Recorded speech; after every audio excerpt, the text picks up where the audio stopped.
Big TV భక్తి సమాచారం WhatsApp ఛానల్లో జాయిన్ అవ్వండి. అన్ని విశేషాలు ఎప్పటికప్పుడు తెలుసుకోండి. బిగ్ టీవీ వీక్షకులందరికీ కూడా భోగి పండుగ శుభాకాంక్షలు.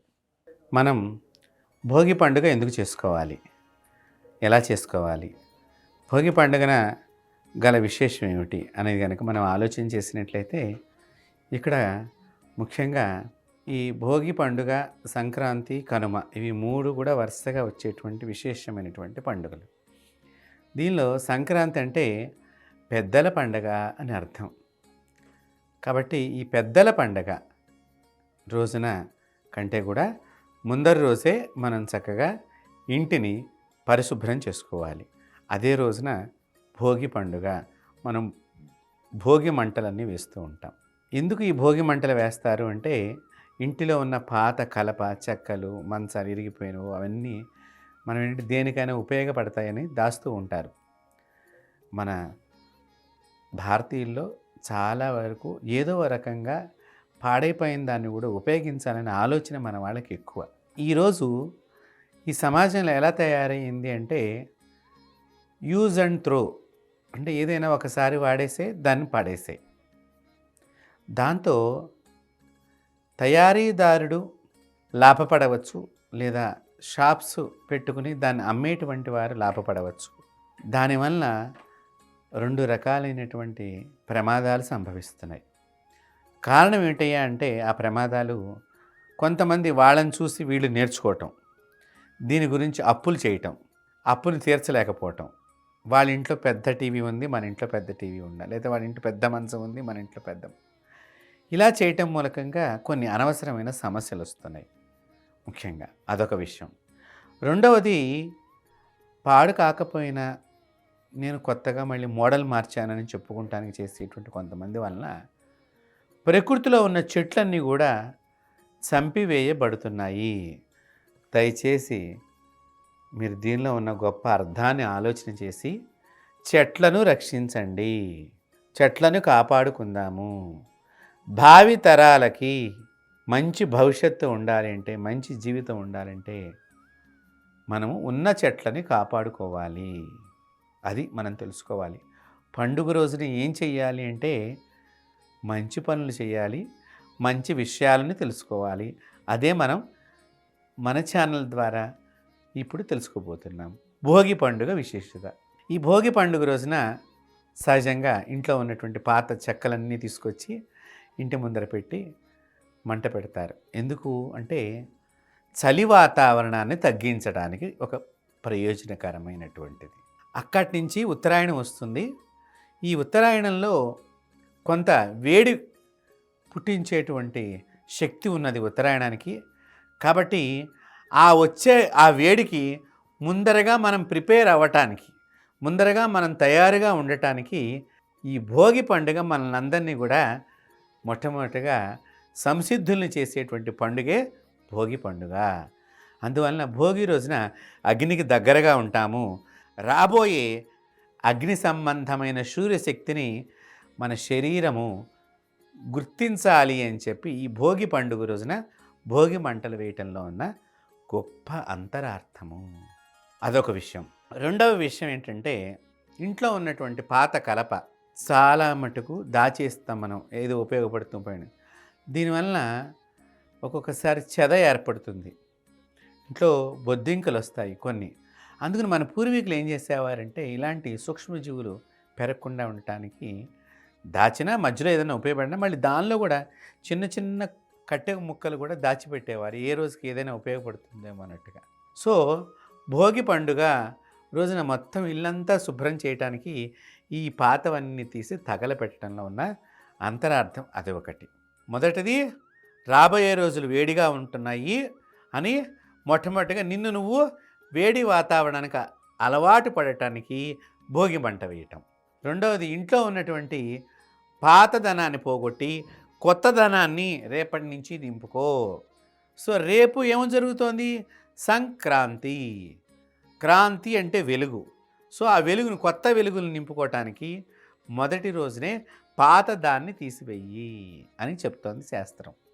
కాబట్టి ఇక్కడ భోగి రోజున మనం ఈ పని చెయ్యాలి. అయితే ఈ పని చేయటంలో కూడా చాలా ఆలోచన ఉంది మన పూర్వీకులకి. ఇంట్లో అప్పట్లో 10 మంది సంతానం, పండక్కి వచ్చిన అల్లుళ్ళు, కోడళ్ళు, కొడుకులు, కూతుళ్ళు, మనవళ్ళు ఇంతమంది కలిస్తే ఒకటే సమయంలో అందరికీ స్నానాలు చేయాలన్నా, లేకపోతే అందరూ తలస్నానం చేసి సున్నిపిండి పెట్టుకుని ఒంటి స్నానం చేయాలన్నా సమయం అవుతుందని కొంతమంది కొన్ని పనులు పురమాయించుకుని చేసేటువంటి ప్రయోగంలో భోగి పండుగ మనకు ముందరొస్తుంది. సో అందరూ కలిసి అన్ని పనులు చేసుకుని ఇల్లుని శుద్ధి చేసి మరుసటి రోజున పెద్దలకి సమర్పణ చేసి ఆపై మరుసటి రోజున చాలామంది వారి వారి ఇష్టమైన ఆహారాన్ని భుజించేటువంటి పండుగ కనుమ పండుగ. ఇలాగా ఈ 3 రోజులు జరుగుతుంది. ఇది సంక్రాంతి పండుగ. 3 దినాలు కలిపి మనం సంక్రాంతి పండుగగా చేసుకుంటూ ఉంటాం. అయితే ఈ భోగి పండుగ రోజున చాలామంది బొమ్మల కొలువు పెడతారు. అందరినీ పిలుచుకుంటారు.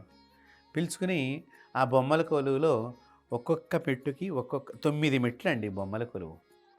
మనిషి శరీరంలో 9 రంధ్రాలు, అమ్మవారి శ్రీచక్రంలో 9 మెట్లు, ఓఢ్యాణి పీఠ నిలయ బిందు మండలవాసిని. ఈ బొమ్మల కొలువులో కూడా ఒక్కొక్క మెట్టుకి ఒక్కొక్క రకమైనటువంటి వాటిని పెడతారు. చివరి మెట్టు మీద పెట్టేటువంటివి ఒకటి, రెండవ మెట్టు మీద పెట్టేటువంటివి ఒకటి, మొదటి అట్లా ఆ బొమ్మల కొలువు చేసేటువంటి వారు ఒక పద్ధతిగా దాన్ని ఏర్పాటు చేసి పేరెంటం చేసి చక్కగా ముత్తైదువులందరినీ పిలుచుకుని వారికి తాంబూలం అంతా ఇచ్చి ఆశీర్వచనం తీసుకోవటం భోగి పండుగ రోజున జరుగుతుంది. అంతేకాకుండా భోగి భాగ్యాలు అని చెప్పింది శాస్త్రం. భోగ భాగ్యాలు అని కూడా చెప్పింది. ఆ భోగి పండుగ రోజున శుభ్రంగా తలస్నానం చేసి చక్కగా మనం సున్నిపిండితో నువ్వుల నూనె రాసుకొని సున్నిపిండి రాసుకుని తలస్నానం చేయాలి. దీన్ని మంగళ స్నానాల కింద కూడా మనం చెప్పబడతాం.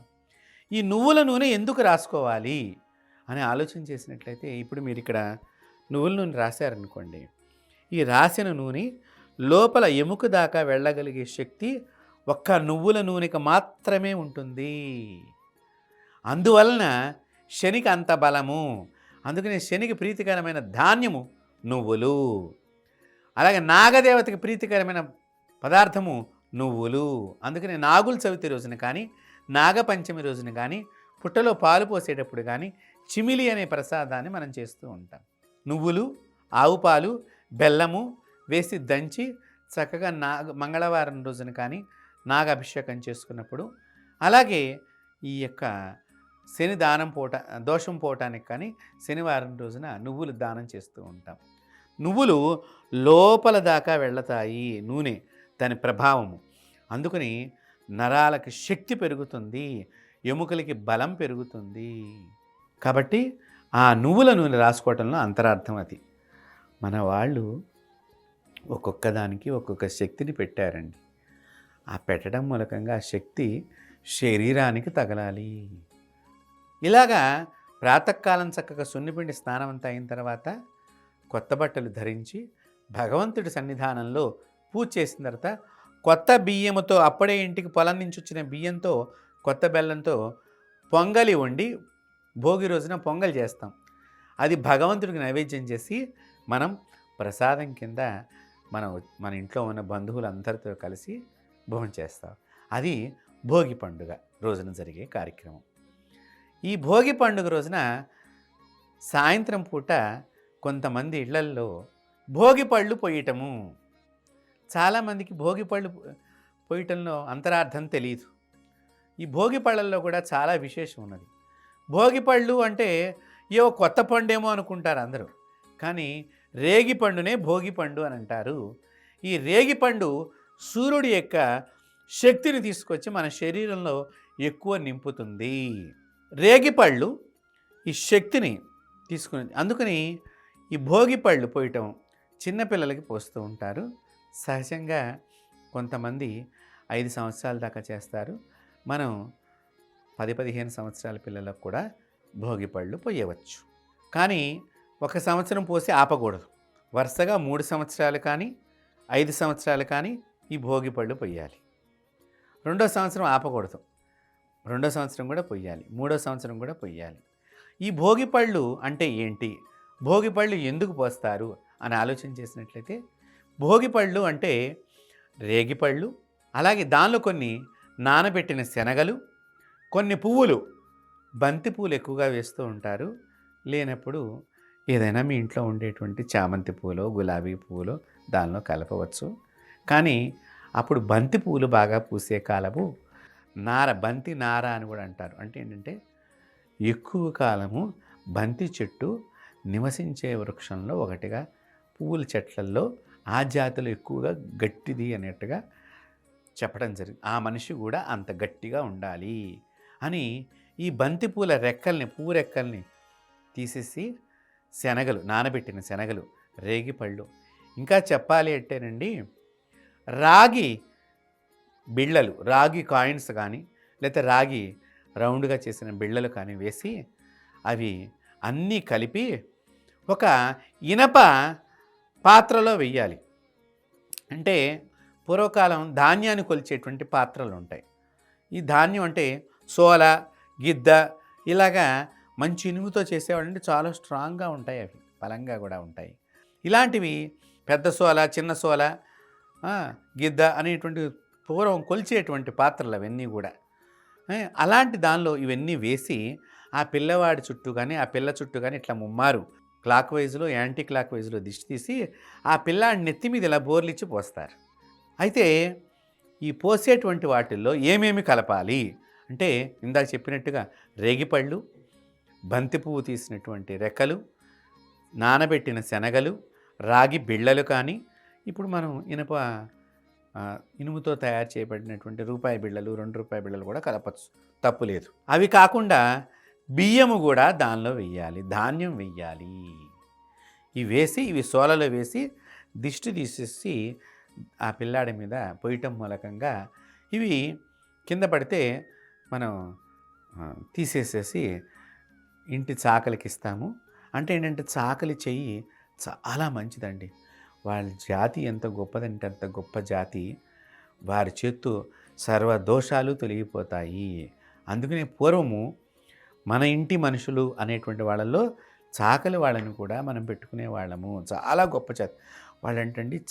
వాళ్ళ చెయ్యి చల్లన పురిటప్పుడు కానీ, పురిటప్పుడు ఆడపిల్ల ప్రసవించే సమయంలో కూడా చాకలి చాట పట్టుకుని ఆ డెలివరీ అవ్వగానే మంత్రసాని ఆ చాకలి చేతిలో చాట లోపల పిల్లాడిని పెట్టేది. ఆ చాకలంట ఆశీర్వచనం చేస్తుంది. ఆ కొత్తగా నవజాత శిశువుకి చల్లగా వర్ధిల్లుగాక. ఎంత గొప్ప జాతో చూడండి. మనమేమో కులాలని కొట్లాడుకుంటున్నాం. మన జాతిలో చాలా గొప్ప లక్షణాలు ఉన్నాయి. ఒక్కొక్క కులానికి ఒక్కొక్క శక్తి ఉన్నది. గొప్ప లక్షణం అంటే ఏదో గొప్ప అనుకునేరు. గొప్ప లక్షణం పక్కన పెట్టండి ఆ పదం. చాలా శక్తిని మనం బతికించేవాళ్ళం అండి. ఒక్కొక్కళ్ళని, ఒక్కొక్క కులం ఒక్కొక్క శక్తితో మనిషిని బతికించే శక్తులు కలిగి ఉన్నాయి. ఎన్ని కులాలైతే భారతదేశంలో ఉన్నాయో అన్ని కులాలు ఒక్కొక్క శక్తి కలిగినవి, ఒక్కొక్క రక్షణ కోసం ఉన్నవి. కాబట్టి దయచేసి మనం అందరం కూడా భగవంతుని పిల్లలు మనం కొట్లాడుకోకూడదు. కాబట్టి చాకలి దానికి ఇచ్చేయటం కానీ, లేదంటే అవన్నీ మనం పోగు చేసి, ఏంటి మాకు మా ఇంటి వాళ్ళు లేరు, మాకు చాకలి కూడా దగ్గర లేదు అని అనుకున్న వాళ్ళందరూ కూడా అవన్నీ మనమే పోగు చేసేసి తొక్కని చోట పడవేయాలి. ఎవరు తొక్కని చోట పడేసేయాలి. తద్వారా ఈ భోగిపళ్ళు పోయటంలో రేగిపండు వాడుతున్నాం. రేగిపండు సూర్యుడికి మంచిది. రాగి బిళ్ళలు వేస్తున్నాం. ఈ రాగి శరీరాన్ని తాకటం మూలకంగా మనకి సూర్యుడి శక్తి మన శరీరంలో ప్రవహిస్తుంది. అలాగే ఇనుము, ఈ ధాన్యము, ఈ బంతిపూలు ఒక్కొక్క శక్తిని కలిగి ఉన్నాయి ఇక్కడ శనిపీడను పోగొట్టడానికి. కాబట్టి ఇవన్నీ కూడా ఈ శరీరానికి పట్టిన పీడ పోవాలి అని చెప్పేసి చిన్న చిన్న పిల్లలకి మనము ఇవన్నీ కూడా కలిపి దిష్టి తీసేస్తాం. దీన్నే భోగి పళ్ళు పోయటం అంటాం. అలా ఆ ఇంట్లో ఒక్క తల్లే కాదండి, పేరంటంగా కొంతమందిని పిలుచుకుని వాళ్ళందరి చేతులు, అంటే ఎవరి చేతిలో ఏ మహిమ ఉంటుందో తెలియదు కదా. కాబట్టి అంత మంచి వాళ్ళందరినీ మనం పిలుచుకుని ఆ చేత్తో వాళ్ళు కలిపి దిష్టి తీసేసి వాళ్ళ మీదే గుమ్మరిస్తూ ఉంటారు. ఆ విధంగా భోగి పండుగ రోజున మనం గనక పాటించినట్లయితే, అంటే పొద్దున్నే ఇంటిని శుభ్రం చేసుకుని స్నానం చేసి, నలుగుపిండి స్నానం చేసి, కొంతమంది భోగి మంటలు వేయటము, వేడిని ఆ ఇంటికి పట్టించటము, ఆ శరీరానికి పట్టుకోవటము, ఇక నుంచి ఎండలు మొదలవుతాయి అని చెప్పడానికే భోగి. కొత్త బియ్యముతో, కొత్త బియ్యం వేడి చేస్తుంది. అందుకని కొత్త బియ్యం రోజు తినొద్దని అంటారు, పాత బియ్యం తినండి. కొత్త బియ్యం తింటే కడుపు నొప్పి వచ్చి మోషన్స్ అవుతాయి, వేడి తగిలితే. అందుకని కొద్దిపాటి పాయసాన్నే అప్పుడు తయారు చేస్తారు కొత్త. అది దేవుడికి అంటే ఏంటి, అన్ని కొత్త దానాన్ని శరీరానికి అలవాటు చేయటం, వాతావరణంలో జరిగే మార్పుకి శరీరాన్ని రెడీగా తయారు చేయటమే మన పండుగల్లో ఉన్న ప్రాధాన్యత. కాబట్టి మన టీవీ వీక్షణ చేస్తున్నటువంటి ప్రేక్షకులందరికీ కూడా చక్కగా భోగి పండుగ శుభాకాంక్షలు తెలియచేస్తూ, ఈ విధంగా ఈ పండుగను మనం చేసుకుని ఆనందమైన జీవితాన్ని పొందుదాం. స్వస్తి. For more videos like this, subscribe Big TV channel.